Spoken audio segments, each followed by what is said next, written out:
Today we're in a boat, and this theme that we've been talking about is lessons learned in the boat with Jesus. But what happens when he's not in the boat with you? Can you still learn something about Jesus? There's these times in life where you don't see Jesus in your boat, where you feel, and so they go get in this boat.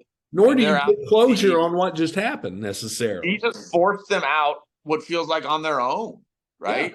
Yeah. And they've been traveling with him. They haven't, I don't know that they've been away from Jesus very many times since they started this journey with him, right? Yeah. And so I'm reminded there's been times in my life where I felt like I was in God's will, but I didn't necessarily feel like he was there. Like your communication lines. I'm reminded of that the scene in Apollo 13. Mm-hmm. So Apollo 13 is this mission. They're going to land on the moon, but then there's some malfunctions happening. They can't land on the moon. So then the challenge is, how do we get back home safe? But there's a scene where they decide they're going to slingshot around the moon and use whatever the physics term is for that, the gravitational pull of the moon, to slingshot them back with enough momentum to get back home, get back to Earth's gravitational pull. Right. But don't try this at plan. As they do that plan, once they get behind the moon, they lose contact with NASA, with Houston, right? Yeah. And so there's this dead zone period, this silent period where they are on track, but they don't necessarily know for sure that they're on track, and they can't communicate.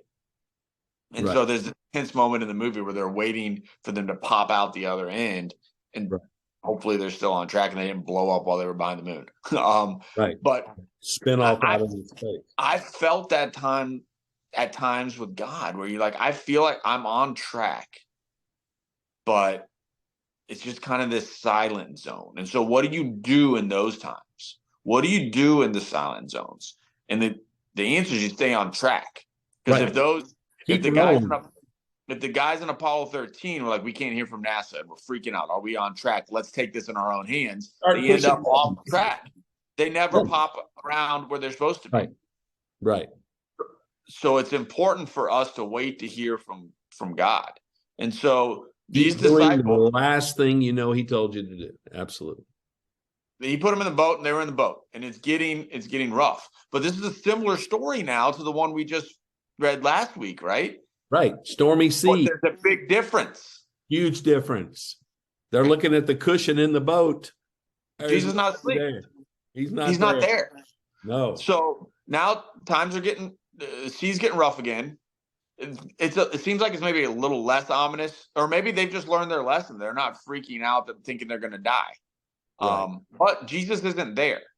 But it's hard. It's hard. The storm is pushing against them. If they're having to work, this could get out of control quickly. But then Jesus shows up. Right. But then Jesus shows up, and I think it's funny. They think he's a ghost. Because who shows up by walking 4 miles out in the Sea of Galilee to say hi? Yeah, this idea of walking on water is not a thing that has existed. Him showing up is not an option as far as they know. So it's got to be a ghost. It can't be Jesus. Got to be a ghost. That's the only thing that makes sense. The fact that a ghost is the only thing that makes sense. Right. Tells you how hard it is here. Right. Right. But then it's not just that must be a ghost. They're freaked out. Because they're like, what is that? That scares me. And it says even when the disciples saw Jesus walking on the sea, they were terrified and said it is a ghost. And they cried out in fear. Right. So we talk about this miracle of Jesus walking on the water, right? We know it now. We talk about it. When the disciples first experienced Jesus walking on the water, they were terrified. Absolutely. Yeah. Terrified. We're having a hard time out here, and there's something else out here. Yeah. It's probably going to make this worse, not better. So, yeah. Yeah. And so I think there's a lesson there for us to learn. Like when Jesus puts you in a boat and sends you somewhere. And sometimes it's going to sometimes he's there in the boat with you, and you know that for sure. And and you can converse with him and step with him through that process. There are going to be times when he calls you on a mission, he sends you on a calling, and it's not going to feel like he's there with you. Right. He's coming. He's coming. He's coming. And in those scenarios, when he shows up, that may be the scariest thing that you've ever seen.